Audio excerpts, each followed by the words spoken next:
Hey, what is up, everybody? I'm here to give you my WWE Monday Night Raw review for July 6th, 2015. And we have JBL, Michael Cole, and Byron Saxton on commentary for this show. And the show kicks off with a Brock Lesnar and Paul Heyman promo. I missed the first couple of minutes of this promo, so I have to go by what they said. But they pretty much talk about the beating that the Authority gave Brock Lesnar last week, and the Authority consists of Seth Rollins, J&J Security, which consists of Jamie Noble and Joey Mercury, and Corporate Kane.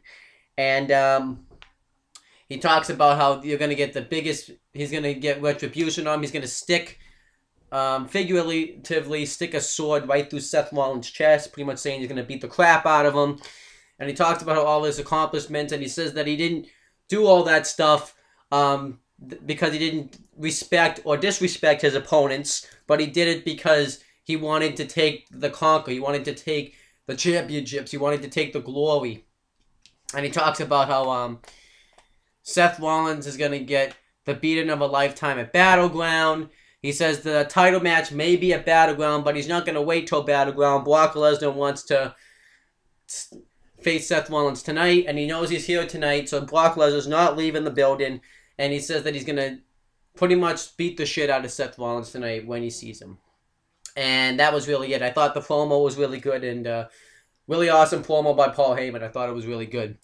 And then they show some clips, some Photoshopped photos of Corporate Kane off in Hawaii, because they did follow through with that. They had Kane take a vacation to Hawaii, showing him by the volcanoes, the beach, stuff like that. It was all Photoshopped though, so I mean you could totally tell at one point it wasn't even Kane.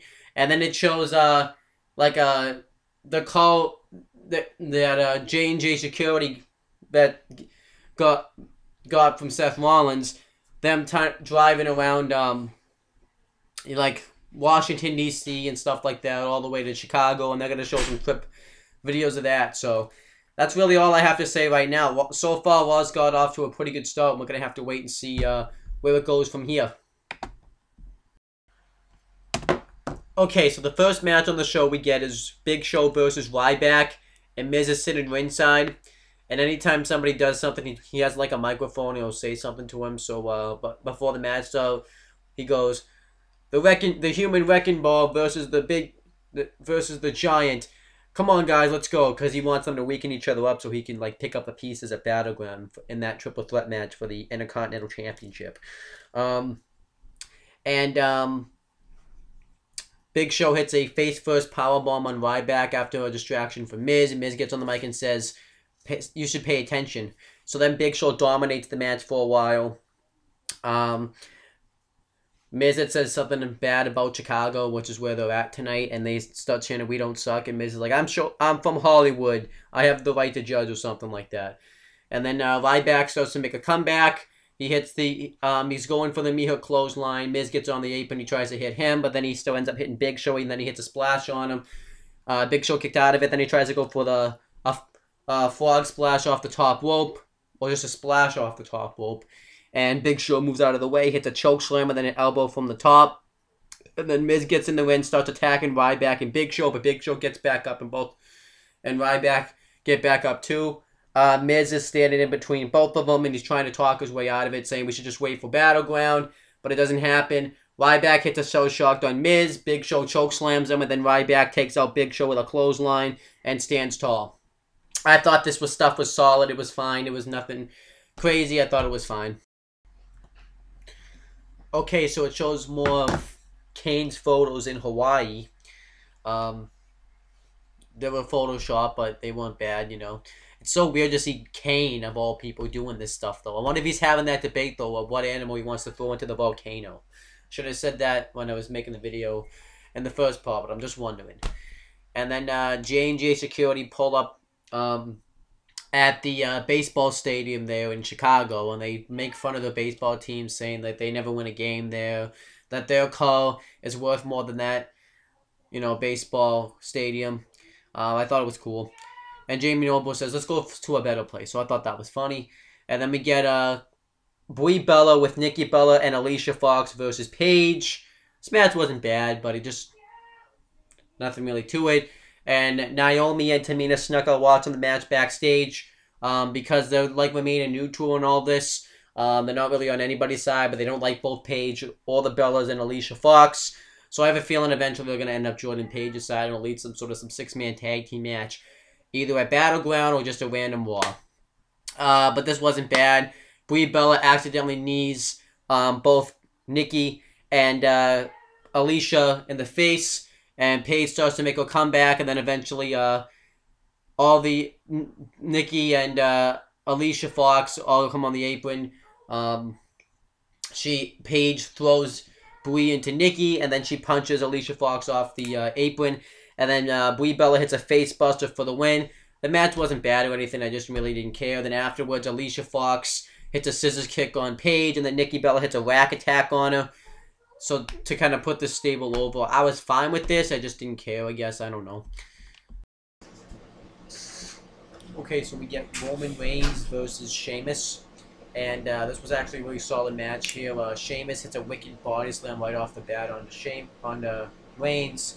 And then Roman Reigns does the same thing, clothesline Sheamus outside the ring, beats the crap out of him outside the ring, throws him into the barricade. And then Sheamus hits a knee to the ring as Roman Reigns is trying to come in the ring. Goes for the 10-beat to the bad when Roman Reigns fights out of it. They start brawling while Reigns is on the top turnbuckle go outside the ring. Sheamus is inside the ring. And Roman Reigns' head gets bounced off the steel post. And Sheamus dominates the match for a while. And then Roman Reigns starts to make a comeback. He goes for the Superman punch, but Sheamus counters. No, wait, Roman Reigns first hit a flapjack, which was really cool. And then Roman Reigns goes for the Superman punch. Sheamus tries to counter into the Irish Curse backbreaker. Roman Reigns fights out of it. And then eventually Sheamus hits the Irish Curse backbreaker. Roman Reigns kicked out of it when he tried to pin him. Sheamus tries to go off the top rope when Roman Reigns hits a sick Superman punch on him, which was awesome. And then Roman Reigns tries to go for the spear, and then Bray Wyatt comes out, and he comes out, and Roman Reigns attacks him. He hits a Superman punch on him, starts beating the crap out of him. But it wasn't Bray Wyatt. It was somebody fake. It was somebody else. Because Roman Reigns ended up whipping off his wig, and then his thing goes off, and Bray Wyatt comes on the Titan front and says, "Anybody but you, Roman. Anybody but you." So that was what it was. I thought that was fine. I like the feud, but like I said in a later video, I'm going to talk about, sometime this week, I'm going to talk about my problems with Bray Wyatt, but I just haven't had an opportunity to make it. So once I make that video, then you'll know my problems with this feud. So then Sheamus ends up winning the match by countout, and he's celebrating his victory. And then Randy Orton comes out, which I have no clue where he's been. He hasn't been. I don't even remember the last time I've seen him on TV.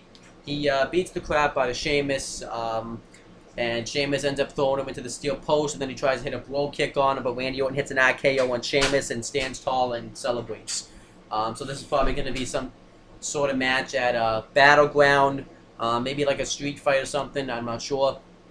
And then Triple H is backstage, and Seth Rollins and J&J Security come in, and Triple H sends J&J Security away, and he asks him what he's going to do about Brock Lesnar tonight since he doesn't have Kane and all that.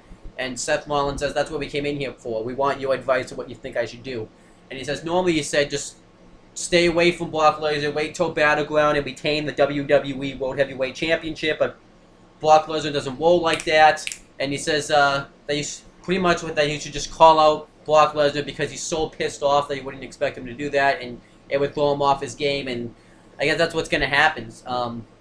I have a feeling something big going to be planned where they lay out Rollins again, but we're just going to have to wait and see what happens with that. But I thought the Reigns-Sheamus match was good, and the stuff afterwards with Wyatt and Orton, and I thought the backstage segment with Triple H and Seth Rollins was pretty good too. Okay, so Rusev and Summer Rae are in the ring, and Rusev just apologizes and says, "I'm sorry that Lana's not a real woman," all that stuff, just pretty much trashes him. Summer Rae tells him to show him respect, but Rusev says, "Don't bother with these people."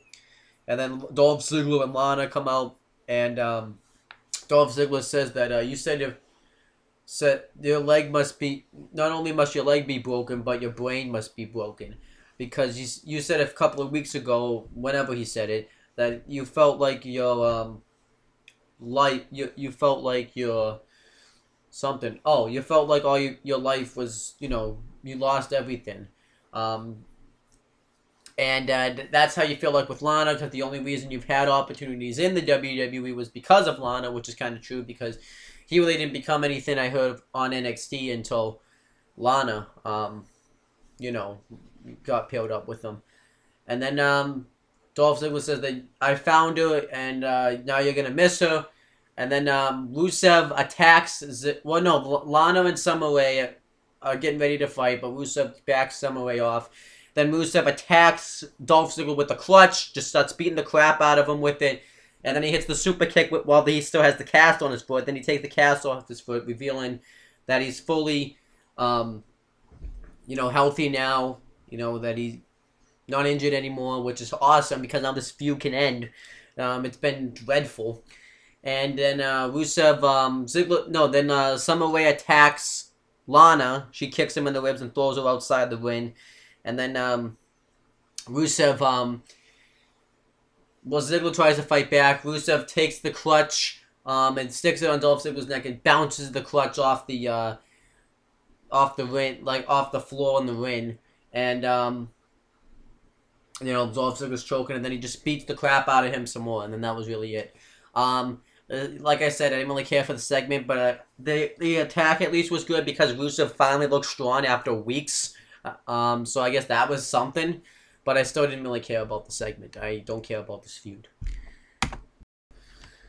So we get Bo Dallas versus Dean Ambrose. Bo Dallas comes out and cuts a promo saying it was such a shame what happened to Dolph Ziggler, but he says sometimes good things happen, bad things happen to bad people. Oh, no, he says that proves that bad things happen to bad people. And then he says, but good things happen to good people like me, as long as you believe. And then we get the match itself. It was, a standard match. Ambrose wins with dirty deeds. And then it shows J&J Security's cruise of, with cruising around their new car continuing. And they had gotten stuck in traffic, and they actually decorated the car a little bit by putting camouflage on it and stuff like that. But this was just kind of whatever here. Alright, so we get R-Truth, or Ken What's Up, as he's been calling himself lately, versus Ken Barrett. This is going to be probably the end of this feud, even though it really wasn't much of a feud, but, it was a feud in WWE's mind. And the match went long. I thought it was okay. Wasn't anything special. R-Truth tries to come off the top rope, and Barrett catches him with a bullhammer for the win. That was really about it. And yeah, that's really all I have to say. It was what it was. At least Ken Barrett finally won a match. At least he's been on the winning side, I should say. He's not losing, so that's a good thing. Okay, so Seth Rollins and J&J Security come out. Seth Rollins comes out with a axe handle. And J&J Security come out in their car, which again is a waste of gas, because you could just walk out there, but I guess they decided to come out with a car. And he talks about how the Authority took out Brock Lesnar, how he destroyed the Shield, which consisted of himself, Ambrose, and Reigns, and how he beat Reigns and Lesnar in the main event of WrestleMania. And he says that that he's going to destroy Brock Lesnar at Battleground. He's going to he said that he set Suplex City on fire, and at Battleground he's going to burn it to the ground, which kind of made it a cheesy line, but it was still good. And he calls out Brock Lesnar. He says, are you going to come out here, or are you just going to be Paul Heyman's bitch? Which was awesome. And then Brock Lesnar and Paul Heyman come out. And J&J Security, I did mention, also have axe handles. So then Brock Lesnar decides to think twice about it. He starts walking back, and then Paul Heyman pulls up with a crate, and Brock Lesnar pulls out 2 axes and just starts smashing the J&J Security's car, which was awesome. He just starts smashing it. He smashes the window, smashes the back. He rips the door off, and he chucks it, which I actually thought somebody might have gotten hit there because I wasn't expecting it. And then J&J Security starts to get pissed. They start running over there. Brock Lesnar puts Jamie Noble into the Kimura lock, and then he throws Joey Mercury into the car and hits an F5 to Joey Mercury. No, he hits a belly-to-back suplex to Joey Mercury onto the car, And then he goes into the face-off against Seth Rollins, but Seth Rollins runs away through the crowd. And that was the end of the segment. But overall, I thought this was really awesome stuff. It made Brock Lesnar look like a badass, and I just loved it. And yeah, that's all I really have to say here. It was awesome. Okay, so we get the Lucha Dragons, which consist of Sin Cara and Kalisto, versus Kofi Kingston and Big E with Xavier Woods inside, and the Primetime Players, which consist of Darren Young and Titus O'Neil, were doing commentary for this match, and Titus O'Neil really did a good job on commentary. He was points where he was actually doing a better job than JBL, which isn't saying a lot, but I liked it. The new Big E and Xavier Woods dominate Kalisto for a while. Big E tried to do like a fall-away slam on him, but Kalisto had a wicked kick on him to get out of it, which was awesome. And then both of them dive over the top rope. Well, no, they try to dive on Kingston and Big E earlier, and then Xavier Woods gets in the way. And then Kalisto goes off Sin Cara, and Kalisto does a drop kick to Xavier Woods, and then they both go off the top rope and hit flips, hit somersaults onto the New Day. And then Big E and Xavier Woods get the heat on not Xavier Woods, but Kalisto again, and then Sin Cara gets the hot tags. That's going off on Kofi Kingston. And then the Lucha Dragons try to hit dives on Big E and Kofi, but Xavier Woods pushes Kofi Kingston out of the way, and Big E catches Kalisto and hits a belly-to-back suplex on him on the floor. And then they hit the big ending when Kofi Kingston jumps on him for the win. I mean, the match was fine. I still don't agree with the fact that the New Day is on the level that they can beat the Lucha Dragons in a tag team match, because that's like one of the top that should be one of the top 4 tag teams in my opinion. But it was what it was, and the match was good, so it was what it was. Okay, so now we have the main event. It's John Cena's United States Championship Open Challenge. And he comes out, talks about all the great moments he had in Chicago, how Kevin Owens lost the NXT title, how he's going to beat him at Battleground, and he says that when whoever wants to come out and face him for the U.S. title better give it their all they got, because he's going to give it all he's got. Then Kevin Owens comes out and says that he lost his NXT championship and he was originally going to no, he says that it's always the same old crap with John Cena, and that's why he doesn't want to just take the U.S. championship from Cena. He wants to take John Cena out. And he says that he's not going to wait until Battleground, since he doesn't have the NXT championship anymore. He's going to face him right now for the U.S. title. But then Cesaro comes out and says that I would have beaten John Cena last week. I would have made him tap out, but you got involved in the match. And he tells him that he's going to face Cena for the U.S. title. And he says, you better get out of this ring right now, or I'll make you, or something like that. And Kevin Owens does, so we get Cena versus Cesaro for the United States Championship. And I'm speechless right now because the match was really good. It was an awesome match. I can't even, really explain it. Cena went for the 5-knuckle shuffle. Cesaro got him into a crossface. Cena went for an AA. Cesaro countered and hit an uppercut on him. Cesaro hit a springboard uppercut. Cena hit a electric chair and got him up into electric chair position and just threw Cesaro down face first. Cena hit all his comeback moves on him, hit the 5-knuckle shuffle. And, yeah, well, that was awesome. Cena had gone for the tornado DDT. Cesaro counted into a suplex, which was really cool. Cesaro hit an uppercut into the corner, drop kicked Cena off the turnbuckle, and he went for another uppercut in the corner later on in the match, and Cena threw him over into the timekeeper's area. Cesaro hit a fall-away slam right into the barricade on Cena when he tried to go off the apron. Cesaro hit his apron suplex in the ring. Cena hit the wheelbarrow roll-up, and he went for the springboard DDT, but he kind of botched it, but it was what it was. And then Cena hit a power bomb. Cesaro kicked out of that. Cena counted the swing into the STF, and then Cesaro counted this STF into the crossface. Cesaro got the crossface on Cena in 3 times, and Cena got out of it.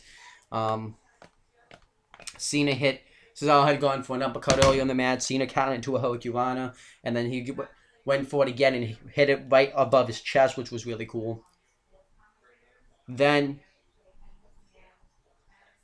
oh man, I'm just shaking right now because I forgot this match was.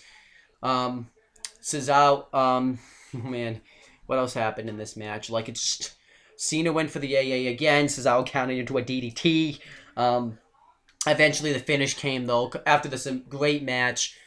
They were fighting on the turnbuckles. Cesaro went for the neutralizer. He had hit it earlier, too, and Cena kicked out of it. He went for the neutralizer off the turnbuckle. Cena countered into the AA, where Cena hit it earlier, and Cesaro kicked out of it. But Cena hits the AA off the turnbuckle, wins the match, retains the championship.